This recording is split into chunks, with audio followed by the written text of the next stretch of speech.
नमस्कार आप सभी को स्वागत है आपका हमारे इस प्लेटफॉर्म पर। भारत के संविधान और राज्य व्यवस्था में आज हम लोग अनुसूचियां करेंगे और इससे संबंधित जो भी फैक्ट्स हो सकते हैं, जो भी हमारी परीक्षाओं में पूछे जाने वाले प्रश्न हो सकते हैं, उन सबको एक जगह हम लोग करने का प्रयास करेंगे। ठीक है। और इसकी अगर आपको पीडीएफ चाहिए तो आप हमारे टेलीग्राम चैनल को ज्वाइन कर सकते हैं। साथ ही साथ चैनल को सब्सक्राइब करिए, वीडियो को शेयर करिए। क्वेश्चन नंबर 1 से दिया गया है कि एक तरफ सूचियां दी हैं, एक तरफ सूची एक दी है और एक तरफ दूसरी सूची दी है। और इसमें दिया है अनुसूचियां, और अनुसूचियों के अंदर क्या है वो मैटर दिया है सूची नंबर 2 में। और कह रहा है कि मिलान करो। ऑप्शन में देखो आप, कह रहा है सातवीं अनुसूची में क्या दिया गया है। सातवीं अनुसूची में दिया गया है जो शक्तियां हैं, संघ सूची, राज्य सूची और समवर्ती सूची, यानी शक्तियों का विभाजन। तो पहले का हो जाएगा तीसरा। आठवीं अनुसूची में क्या है? आठवीं अनुसूची मैंने आपको बताया था, आठवीं लैंग्वेज। ठीक है। लैंग्वेज, इसमें कितने शब्द हैं? एक दो तीन चार पाँच छः सात आठ, तो फिर ये हो गया आठवीं अनुसूची। ठीक है। तो लैंग्वेज मतलब भाषा। भाषा का सीधा सा अर्थ है ऑप्शन नंबर ए। ए का हो जाएगा तीसरा, बी का हो जाएगा पहला। ए का तीसरा हो जाएगा ये, या तो ये होगा, और बी का हो जाएगा पहला। ठीक है। तो ये दोनों हो गए। अब ये दोनों ऑप्शन हमसे हमारे जो सही विकल्प होंगे उनमें से नहीं होंगे। अब देखो सी में, नवीं अनुसूची में क्या दिया गया है? नवीं अनुसूची पहले संविधान संशोधन में जोड़ी गई थी और इसमें कुछ अधिनियमों का अधिमान्यकरण दिया गया है। अच्छा, जो तीसरा है उसका चौथा हो जाएगा, तीसरे का चौथा। तो हमारा यही ऑप्शन सही हो जाएगा। ठीक है। और 10वें में आप सबको पता होगा दल बदल। ठीक है। नेक्स्ट देखो, क्वेश्चन नंबर दूसरा, छठी अनुसूची के उपबंध जो हैं वो निम्नलिखित में से किस राज्य में लागू नहीं होते हैं? असम, मेघालय, त्रिपुरा, मिजोरम। असम, मेघालय, त्रिपुरा और मिजोरम, यहाँ पर उन राज्यों के लिए है, वो गोवा के लिए नहीं है। आपने दूसरी अनुसूची पढ़ी होगी कि असम, मेघालय, त्रिपुरा, मिजोरम के जनजातीय क्षेत्रों पर प्रशासन और नियंत्रण के बारे में प्रावधान दिए गए हैं छठे में। तो ये वाला ऑप्शन हमारा गलत हो जाएगा। ठीक है। नेक्स्ट देखो, छठी अनुसूची काहे से, छठी अनुसूची में क्या है? पांचवी अनुसूची और छठी अनुसूची। छठे में क्या है? छठे में है असम, मेघालय, त्रिपुरा, मिजोरम में, हाँ, जो अनुसूचित जनजाति क्षेत्र हैं उनके प्रशासन के बारे में। ठीक है। अब जरा इसमें ऑप्शन देख लो। संघ एवं राज्य क्षेत्र, ये तो पहली अनुसूची के लक्षण है, तो ये हमारा दूसरा ऑप्शन हो जाएगा। कतिपय अधिनियमों का संरक्षण। ठीक है। अधिनियमों का संरक्षण ये नवीं अनुसूची में जा रहा है। दल बदल कहाँ जाएगा? दल बदल जाएगा 10वीं अनुसूची में। और जनजाति क्षेत्र जाएगा ये छठी अनुसूची में। ठीक है। और ये कतिपय अधिनियमों का संरक्षण ये नवीं अनुसूची में हमें देखने को मिलते हैं, ये फैक्ट्स। तो इसका सही उत्तर क्या हो जाएगा? ए का हो जाएगा चौथा, ए का चौथा। तो बी का हो जाएगा पहला, बी का पहला। तो यही वाला हमारा सही होगा। ठीक है। छठी अनुसूची में क्या है? जनजातीय क्षेत्रों के प्रशासन और नियंत्रण के बारे में। फिर से समझो, पहली अनुसूची में है राज्यों और संघ राज्य क्षेत्र के बारे में। नवीं अनुसूची में है कतिपय अधिनियमों का संरक्षण। और 10वीं अनुसूची में दिया गया है दल बदल विरोधी कानून। ठीक है। नेक्स्ट देखो, चतुर्थ अनुसूची में क्या है? ये एक तरफ अनुसूचियां दी हैं और दूसरी तरफ उनमें भाग दिए हैं। भाग का मतलब उनके अंदर क्या क्या है। ठीक है। जो चौथी अनुसूची है उसमें है राज्यसभा में सीटों का आवंटन। तो राज्यसभा में सीटों का आवंटन कहाँ है? ऑप्शन में तीसरा। जो छठी अनुसूची है वहां मैंने अभी आपको बताया था, असम, मेघालय, त्रिपुरा, मिजोरम के जो जनजातीय क्षेत्र है वहां पर प्रशासन और नियंत्रण के बारे में। तो जनजातीय क्षेत्र चौथा है। आठवीं अनुसूची मैंने बताई थी लैंग्वेज, इसमें 8 शब्द हैं, भाषा के बारे में बताता है। तो इसका जो सही उत्तर होगा वो दूसरा। नवीं जो अनुसूची है उसमें भूमि सुधार संबंधी बातें दी गई हैं। ठीक है। तो आप इस आधार पे मिला लीजिए। ए का हो जाएगा आपका तीसरा, ए का हो जाएगा तीसरा, तो हमारा यही सही है, बाकी किसी में तो है ही नहीं। बाकी किसी ए में तीसरा है नहीं, तो यही वाला हमारा दूसरा सही हो जाएगा। ठीक है। नेक्स्ट देखो, भारतीय संविधान की निम्नलिखित में से कौन सी अनुसूची है जो राज्यसभा में स्थानों के आवंटन से संबंधित है? राज्यसभा में स्थानों का आवंटन कहाँ पर है? चौथी अनुसूची में। ठीक है। तो हमारा सही उत्तर होगा चौथा। नेक्स्ट देखो, निम्नलिखित में से विचार करो, संविधान की 7वीं अनुसूची केंद्र और राज्यों के बीच विधि बनाने की शक्ति वितरित करती है। संविधान की जो 7वीं अनुसूची है, वो केंद्र और राज्यों के बीच बनाने की शक्ति वितरित करती है। इसी में राज्य सूची, समवर्ती सूची और संघ सूची का प्रावधान दिया गया है। तो ये बिल्कुल सही है। संविधान की जो 11वीं अनुसूची है, वहां पर पंचायतों को शक्ति प्रदान की गई है। बिल्कुल सही है। 11वीं में पंचायतें हैं और 12वीं में है नगर पालिका, है ना? तो ये दोनों सही हो जाएंगे। ठीक है। नेक्स्ट देखो, 7वां। ये सूची 1 और सूची 2 का मिलान करो। 7वीं अनुसूची, इसमें क्या दिया गया है? संघ, राज्य और क्षेत्र, यानी कि हाँ, ये वाली सूची, संघ, राज्य और क्षेत्र। ठीक है। 8वीं अनुसूची में भाषाएं दी गई हैं। 9वीं अनुसूची में क्या दिया गया है? कुछ अधिनियम। क्लियर बात। 10वीं अनुसूची में क्या दिया गया है? दल परिवर्तन। अब देखो, ये क्वेश्चंस वही हैं, लेकिन देखो अलग अलग परीक्षाओं में अलग अलग समय पर अलग अलग तरीके से प्रश्न पूछे गए। ठीक है। इसमें सही उत्तर कौन सा हो जाएगा? ए का हो जाएगा तीसरा, ए का तीसरा, ये दोनों हमारे ऑप्शन होंगे नहीं। अब बी का हो जाएगा पहला, बी का पहला, ये वाले। सी का हो जाएगा चौथा, सी का हो जाएगा चौथा। तो ये वाला हमारा गलत हो गया, अर्थात पहला सही है। ठीक है। नेक्स्ट देखो, 5वीं अनुसूची में क्या दिया गया है? 5वीं अनुसूची में दिया गया है, असम, मेघालय, त्रिपुरा, मिजोरम को छोड़कर जो अन्य जनजातीय क्षेत्र हैं, उनमें जनजातीय प्रशासन नियंत्रण। ठीक है। अब 5वें का हो जाएगा फिर दूसरा, क्योंकि असम, मेघालय, त्रिपुरा, मिजोरम तो छठे में है, तो ये चौथा हो जाएगा। ठीक है। 7वें में क्या है? 7वीं अनुसूची, इसमें दिया गया है केंद्र सूची, राज्य सूची और समवर्ती सूची। 8वें में दिया गया है भाषा। ठीक है। अब आ जाओ, मिलाओ, मैच कराओ। ए का हो जाएगा दूसरा, ए का हो जाएगा दूसरा, तो ये दोनों बाकी सारे गलत हो गए हमारे। बी का हो जाएगा चौथा, तो बी का चौथा यही सही हो जाएगा। ठीक है। नेक्स्ट देखो, भारतीय संविधान की तीसरी अनुसूची में निम्नलिखित में से क्या उपवर्ग है? तीसरी अनुसूची में क्या है? तीसरी अनुसूची में मैंने बताया था आपको, तीन, तीन मतलब शपथ।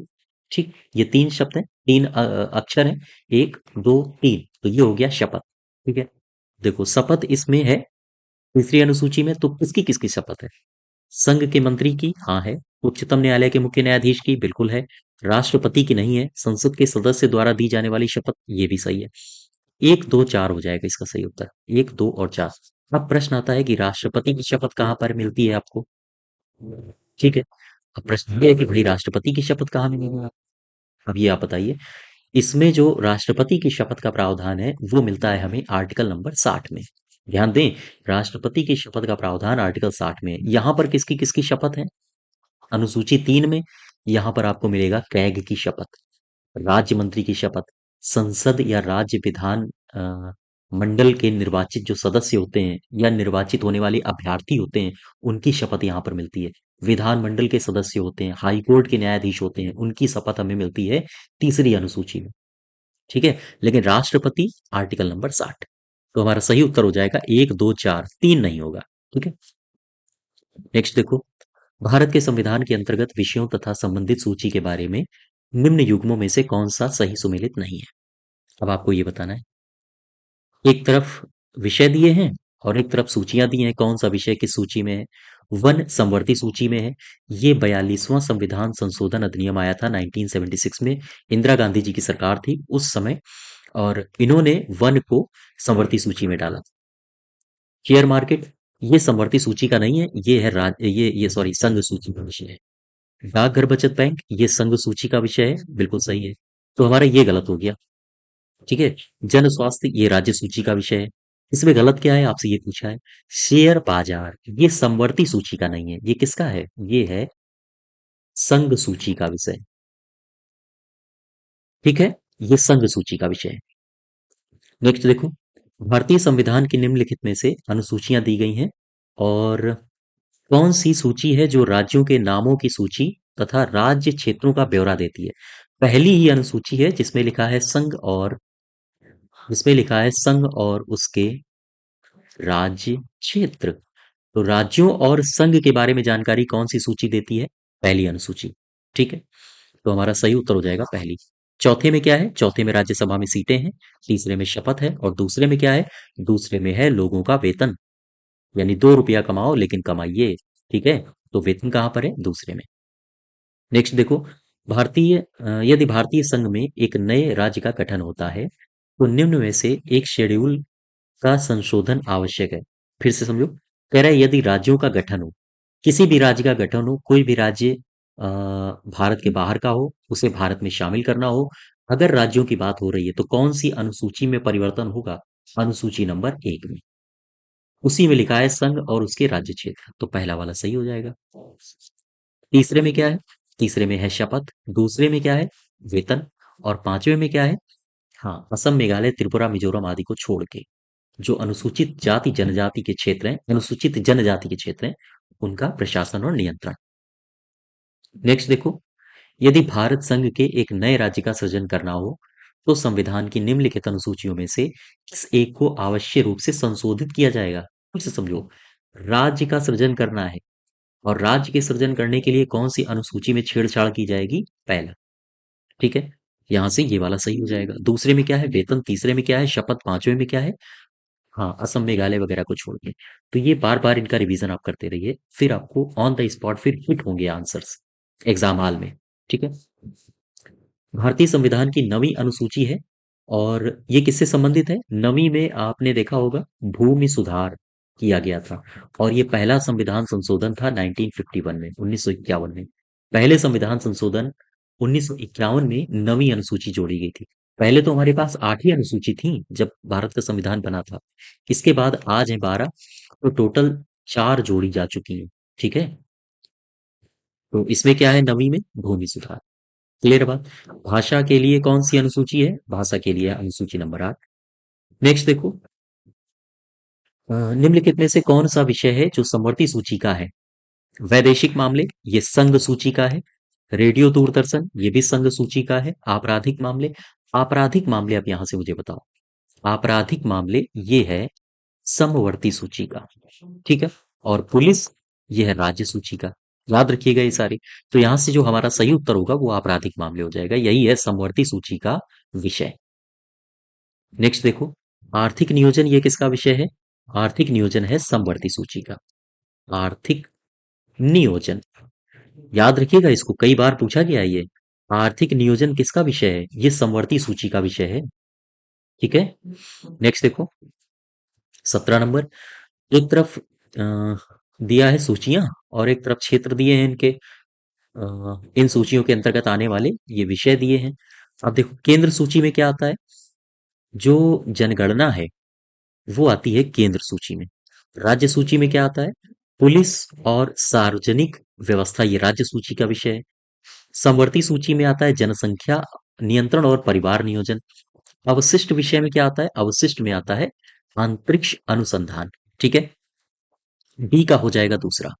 डी का हो जाएगा दूसरा, यही सही है हमारा। ए का तीसरा है, ए का तीसरा है, बी का पहला है, डी का पहला है, और सी का है चौथा।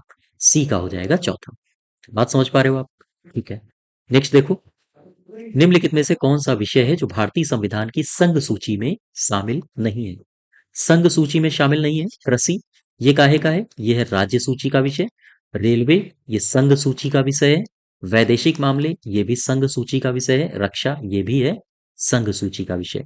तो याद रखिएगा हमारा सही उत्तर होगा पहला, ये संघ सूची का विषय कृषि में।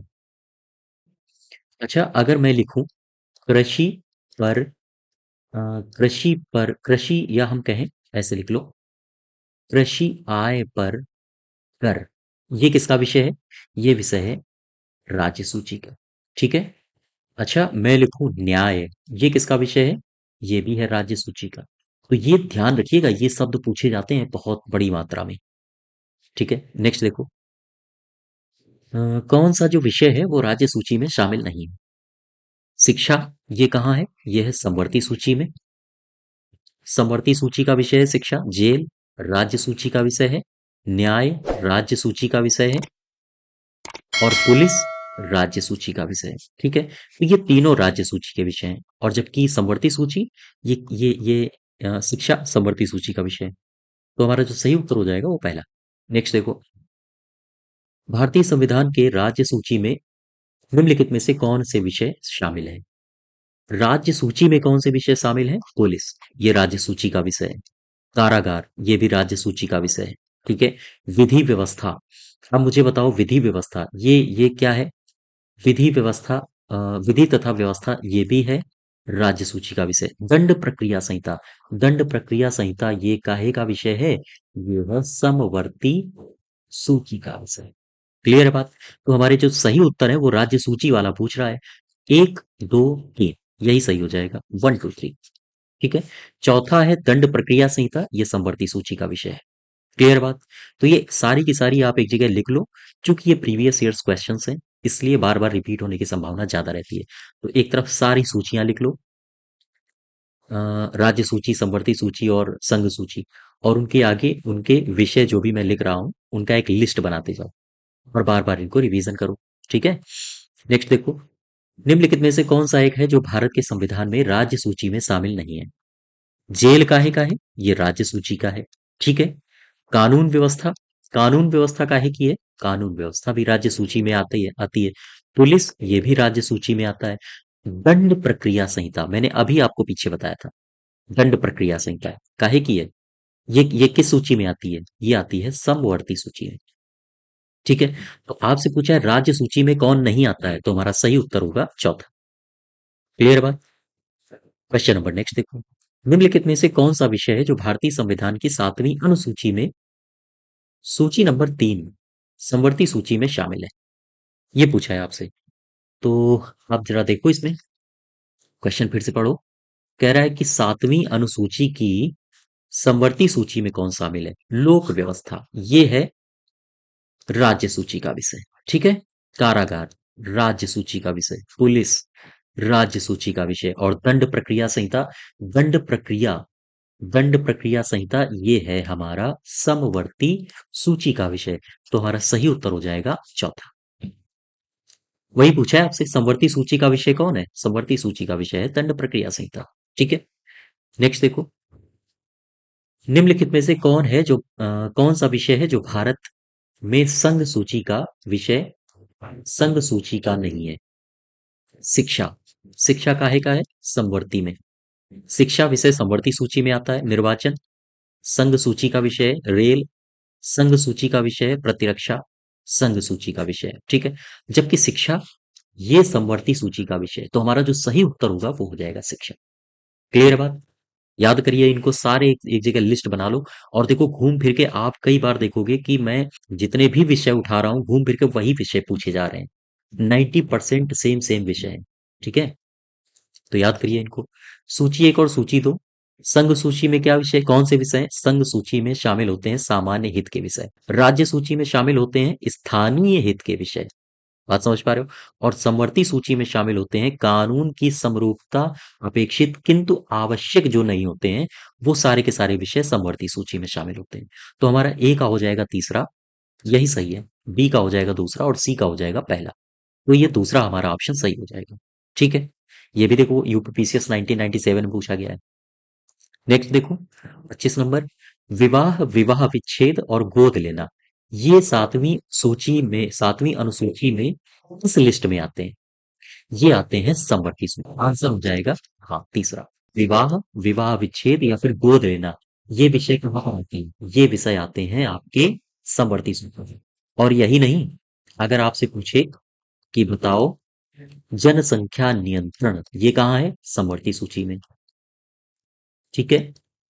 जनसंख्या नियंत्रण जैसा विषय ये समवर्ती सूची में है। और परिवार नियोजन संबंधी विषय कहाँ पर है? ये भी है समवर्ती सूची में। बात समझ पा रहे हो? हमारी राज्य सूची होती है, 7वीं अनुसूची में राज्य सूची का वर्णन है, 7वीं अनुसूची में संघ सूची का वर्णन है, और 7वीं ही अनुसूची में समवर्ती सूची का भी वर्णन है। राज्य सूची पर कानून बनाने का अधिकार राज्य का होता है। ठीक है। और अगर स्थिति खराब हो, आपात की स्थिति हो, तो फिर संघ भी इस पर कानून बना सकता है। संघ सूचियों के जितने भी विषय दिए गए हैं इन पर कानून बनाने का अधिकार केंद्र का होता है। और समवर्ती सूची में जितने भी विषय दिए गए हैं इन पर कानून बनाने का अधिकार संघ और राज्य दोनों का होता है। अब आप मुझे कमेंट बॉक्स में बताइए, अगर आप हमारी पॉलिटी को फॉलो कर रहे हो तो आपको पता होगा संघ सूची में कितने विषय हैं वर्तमान में, राज्य सूची में कितने विषय हैं वर्तमान में, और समवर्ती सूची में कितने विषय हैं वर्तमान में। इन तीनों के आंसर्स मुझे कमेंट बॉक्स में दीजिए। ठीक है। तो ये हमारा अनुसूचियों से संबंधित एक लेक्चर है। और इसकी अगर आपको पीडीएफ चाहिए तो आप हमारे टेलीग्राम चैनल को ज्वाइन कर लीजिए, वहाँ से आप इसकी पीडीएफ को डाउनलोड कर सकते हैं। धन्यवाद।